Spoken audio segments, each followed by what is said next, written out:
共和国은 책임 있는 핵 보유국으로서 이미 천명한 대로 먼저 핵무기를 사용하지 않을 것이며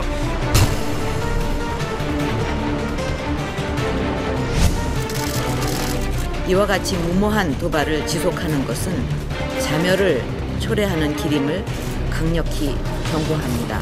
사드 배치를 포함한 연합 방위력 증강 및 확장 억제를 통해서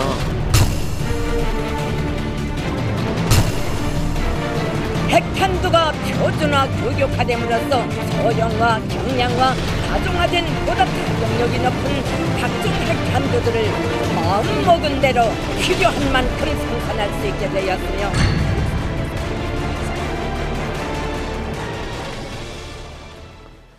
북한이 결국 5차 핵실험을 강행했습니다. 국제사회의 제재와 경고에도 불구하고 김정은은 아랑곳하지 않습니다. 역대 최대급인 최소 10킬로톤의 핵실험을 오늘 했는데요.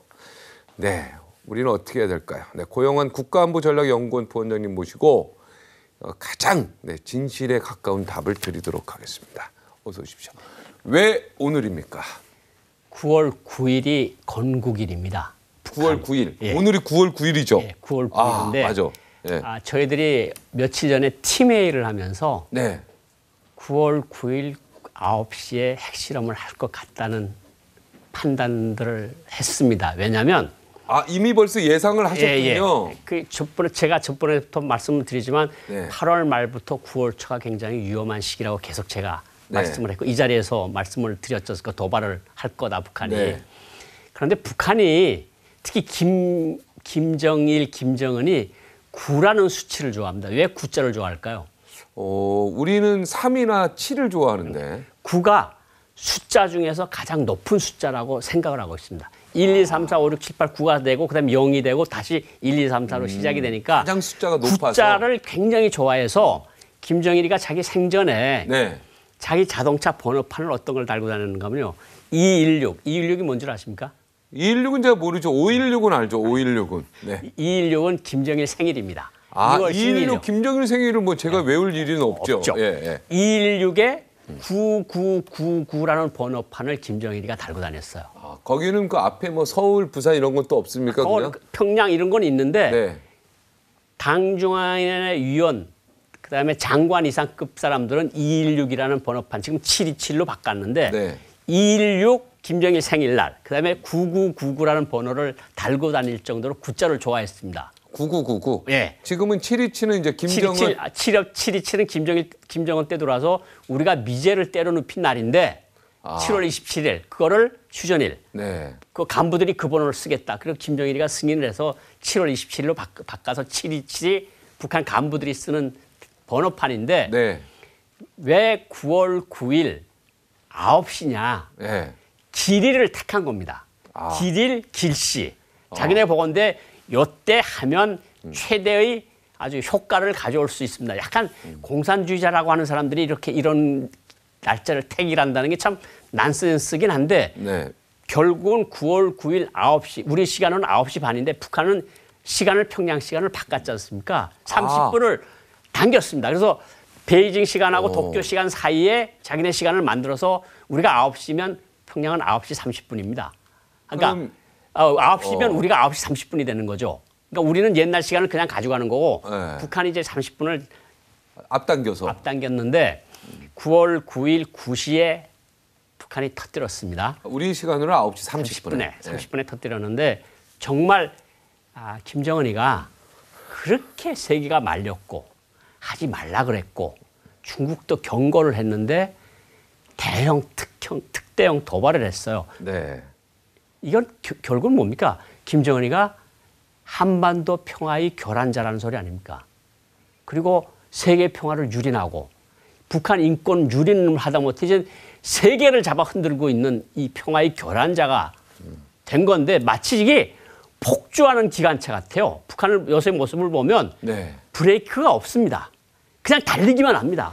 근데 언제 가서 벽에 부딪힐지는 모르겠지만 어쨌든 폭주하는 기관차처럼 가고 있고 뭐냐면 김정은은 올해 우리가 보면서 핵실험을 하겠다고 생각할 수 있었던 건 뭐냐면 5월달, 6월달, 7월달에 계속해서 무슨 얘기를 하는가 하면 제2의 고난의 행군을 하자. 제1의 고난의 행군은 95년부터 99년까지 한 고난 행군에 황정엽 비서가 이야기한 거는 200만 명의 북한 주민들이 굶어 죽었다는 고난의 행군입니다. 네. 제2의 고난의 행군을 북한 노동신문이 얘기를 합니다. 그리고 풀뿌리를 씹어먹을 각오를 하라. 근데 사람이 풀뿌리를 먹고 어떻게 삽니까? 근데 어쨌든 이런 거를 들으면서 저희들이 북한을 영복하고 들여다보는 사람들이 아, 저 사람들이 중국식이나 파키스탄식을 생각하고 있다. 그러니까 일정한 정도로 핵실험을 해서 핵능력을 올려놓은 다음에 모라토리엄을 선언하는 거죠. 자, 이제는 핵실험 더 안 합니다. 핵 확산도 안 하겠습니다. 대신에 미국하고 중국하고 관계 개선을 합시다. 미국하고 관계 개선은 뭐냐? 요새는 평화협정을 맺어서 네. 주한미군을 철수시키고 한미동맹을 깨버리고 네. 그리고 좀 더 있다가 미군이 나간 다음에 한국을 통일하겠다는 그 생각은 추워도 변함이 없고 그 목적을 향해서 거의 광적으로 집착을 하면서 나가는 거거든요. 그러니까 이거는 정말 누구도 말릴 수 없을 정도로 지금 폭주하고 있는 저 북한이라고 하는 저 체제, 저게 어디로 갈 것 같습니까? 결국은. 절벽으로 떨어질 것 같은데. 자멸하겠죠. 자멸한다. 저게 브레이크가 있고 악셀이 있어서 서로 왔다 갔다 하면서 이렇게 자동차도 몰고 가는 건데 브레이크가 없이 그냥 폭주를 하면 어느 순간에 절벽에서 떨어지겠죠. 결국은 자멸을 한다는 건데 네. 이런 것을 향해서 북한이 계속 가고 있다는 소리죠. 지금. 저 미국은 이런 거 보면 그냥 가만히 있을까요? 미국도 이거 뭔가 지금 대책을 세울 텐데요. 미국이 뭐 스콧 스나이더라고 이제 맨날 유명한 무슨 뭐 사드 배치로 끝나서는 안 될 것 같아 이거는. 그죠? 비공식적인 이야기로 이 핵실험 한다면 무슨 얘기가 나오는가 하면 미국이 물리적 조치를 취할 가능성도 검토를 해봐야 된다. 네. 물리적 가능성이 뭐겠습니까? 타격이거든요. 네, 핵시설 타격이죠. 핵시설 타격이거든요. 그리고 가장 중요한 거는 미국이 에드 로이스라고 하원의원이 있습니다. 이 하원의원이 올해 세컨더리 보이콧을 발기를 합니다. 네. 제재안을, 대북 제재안. 세컨더리 보이콧 무슨 내용인지 아시죠? 북한하고 거래를 하는 기업이나 은행은 미국하고 거래하고 은행 거래하고 사업할 생각을 하지 말라. 이건 중국을 겨냥한 게 굉장히 심합니다. 네. 중국 너네 북한하고 푼 돈을 벌래? 미국하고 큰 돈을 벌래? 네. 이 세컨더리 보이콧 지금 밑 행정부에 가 있는 거거든요. 네. 이거 틀림없이 발동을 시킬 겁니다. 아직 그거 통과가 안 됐죠. 아니, 발동이 국회에서 안 됐죠. 통과가 되는데 정부에 일단은 그것을 그 허가권이랄까 그런 네. 것을 일단 정부 쪽에 행정부에 넘겼는데 네. 미국 대통령이 오바마 대통령이 이거 하겠죠. 지금은 스탑 상태인데. 네, 지금 상태인데 이제 그거를 작동을 시키는 건 미국 대통령 결심만 남은 거고 네. 미국은 이걸 할 거고 이제 중국이 킵니다. 근데 중국이 무엇을 할까? 중국은 무엇을 할까? 우리가 지금 제재를 270이라는 제재를 했어요. 제재를 했는데 거기서 중국 사람들이 요구를 뭘 빼놨는가 하면 북한 민생과 관련된 광공업 수출은 허가를 한다. 네. 그러니까 북한 사람들이 석탄을 수출하면서 중국에다 이거는 우리가 식료품과 기름을 사기 위한 돈입니다. 그러면 중국이 석탄을 받아들이게끔 돼 있으니까 제재의 구멍이 있는 겁니다. 네. 중국 이것부터 막을 겁니다. 이걸 막아야 될 거고 그렇지 않으면 책임적인 2대 강국이라고 지투라고 말할 자격이 없는 거고 두 번째는 지금 해외 파견 나가 있는 근로자들 네. 2억 달러 정도를 벌어들이고 있거든요. 네. 이거 지금 우리 연구원을 비롯해서 많은 데서 연구를 많이 했습니다. 제재 구멍이 어디냐. 구멍들을 연구를 많이 해놨는데 이 구멍들이 메워지겠죠. 네. 너네가 얼마나 고통스러울지 한번 보자. 근데 문제는 좀 중국이거든요. 네. 중국이 예를 들어서 원유 공급을 중단하거나 막거나 아니면 감소하거나 최소한 북중 국경을 닫을 각오로 네. 이 북핵 문제를 만약 대하지 않는다면 동북아시아에서 무슨 현상이 일어나겠습니까? 우리 지금 핵무기 무장론이 나오고 있는 거 아닙니까? 네. 우리나라에서도. 네. 일본은 지금 이 상황을 어떤 측면에서는 즐기고 있을지도 몰라요. 네. 우리가 핵무기 가진다 그러고 일본이 핵무기를 가지고 대만이 핵무기를 다 가지면 갔죠, 이제. 중국은 완전히 그거는 악몽이거든요. 네. 우리가 지금 이거는 할 수밖에 없어요. 중국 너네가 책임적인 역할을 안 하면 우리도 우리 생존을 위해서 우리 자유민주주의 체제를 지키기 위해서 우리도 핵무장을 할 수밖에 없다. 네. 그렇게 나오겠죠. 되면 우리 그렇게 해야죠. 뭐 또 어쩔 수 그렇게 나가야 없죠. 되는 네. 거고 그러면 중국이 움직일 거고 결국은 이런 것이 뭉쳐지면서 결국은 어디로 가겠습니까? 북한을 자꾸 벼랑 끝으로 미는 거거든요. 네. 좋아. 걔 핵을 안고 죽을래. 사람들이 핵가루를 빨아먹고 살겠습니까? 빵 먹고 사는 거 아닙니까? 네. 핵을 가지고 있다고 러시아가 핵무기를 10,000개, 20,000개 가지고 있다 그래서 안 망했습니까? 소련이 망한 거 아닙니까? 망했죠. 빵 때문에 망한 거 아닙니까? 민심을 얻지 못하는 정권은 망할 수밖에 없거든요. 10킬로톤이라는 게 어느 정도라는 거? 히로시마 핵폭탄이 어느 정도였죠? 22킬로톤. 그게 22킬로톤. 그거의 네. 반 정도 되네. 그러면? 그게 반 정도인데 지금 사람마다 조금씩 다른데 어쨌든 아까 앵커께서 말씀하신 것처럼 10킬로톤에서 20킬로톤 사이입니다. 네. 그러니까 굉장히 위력이 큰 핵폭탄이 터진 거는 분명하고 네. 이 사람들이 뭐 지금 저 북한 아나운서가 아주 흥분된 목소리로 뭐 소형화, 다정화, 경량화를 이렇게 마음먹은 대로 핵무기를 만든다 그러는데 그건 약간 블러핑 같고요. 뻥이고. 적어도 한국과 미국의 치명타를 가할 만한 정도의 핵무기는 가지고 있다고 보는 것이 객관적인 판단일 것 같습니다. 네. 김정은이가 방중한다는 그런 설이 있습니다. 지금 그 소리가 왜 나오는가 하면 네.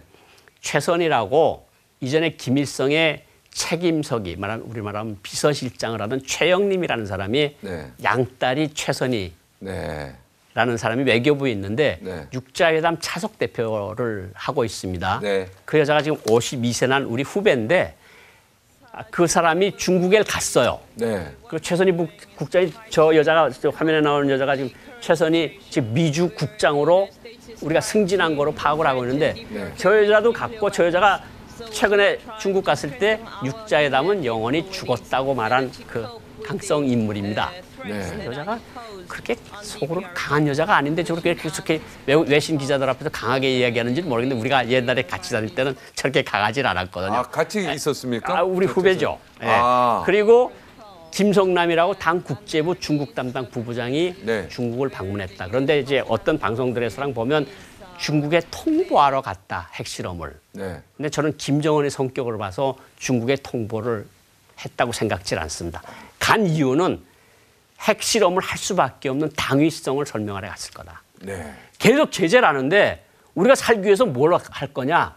당신네들이 좀 역할을 해달라.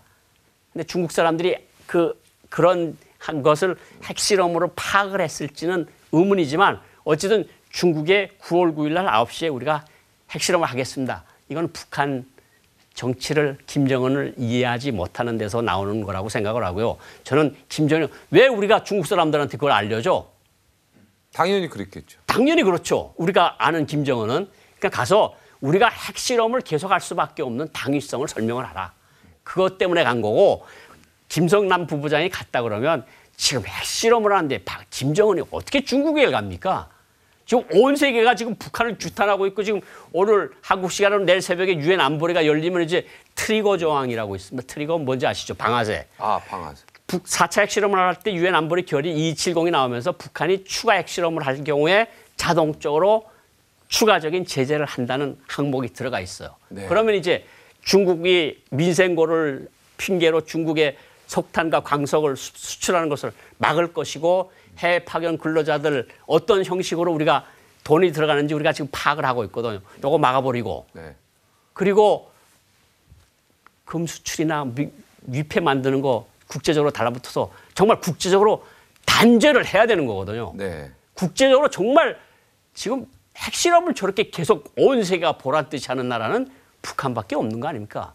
그렇죠. 저거를 멈춰야죠. 그러니까 이번에야말로 정말 전 세계가 똘똘 제대로 달라붙어 뭉쳐서. 똘똘 뭉쳐서 저 사람 정말 정신 차리게 해야 된다 이런 생각을 네. 합니다. 그러니까 김정은의 방중은 말도 안 되는 네, 말도 안 계획이다. 되는. 이런 얘기는 지금 이 얘기는 그런 택도 없는 정말 거죠. 택도 여기서 없는 말 방중되면 중국도 같이 고립되죠. 중국이 그게 말이 됩니까? 자기 이 말로 방중이. G2 국가라 그러는데 네. 그레이트 투어라 아닙니까? 네. 미국과 세계를 지배한다고 그러는 나라가 김정은 같은 정말 뭐 그런 XX를 데려다가 네. 만나서 악수를 하면서 웃으면서 하는 모습을 비춰지면 중국 체면이 뭐가 됩니까? 그러니까 말이 안 되는 말이 안 거죠. 되는 소리입니다. 예. 지금 탈북자들은 지금 우리나라에 지금 탈북자 몇만 명이나 돼 있죠? 지금 8월 달 현재로 29,600명 정도가 들어와 있는 걸로 알고 있습니다. 엄청 들어왔네요. 엄청 내가 들어와 있습니다. 얼마 전까지 2만 명이었는데 9천 명이 더 들어왔네요. 그렇죠. 야. 그리고 올해 들어와서 8월 달까지 들어온 수치가 거의 900명에 육박을 하고 올해 있습니다. 900명. 올해만. 지금까지 올해만. 야, 엄청나네요. 그리고 엘리트 탈북자는 평소에 10배가 들어오고 있고. 아, 엘리트 탈북자, 그러니까 최고위급 그렇죠. 한 10배 그러니까 이상. 총중앙급 부국장 이상급 간부들 네. 그런 간부들이 10배. 평년에 비해서 10배 이상 들어오고 있다. 김정은이가 막 엄청 화날 만하네. 지금 막 자기 어쩌면은 고위 공직자들이 우리로 치면 막 때로 북한으로 가는 거나 똑같은데 그렇죠. 막 뒤집어지죠, 이거는. 그러니까 지금 여기로 말하면 여당, 네.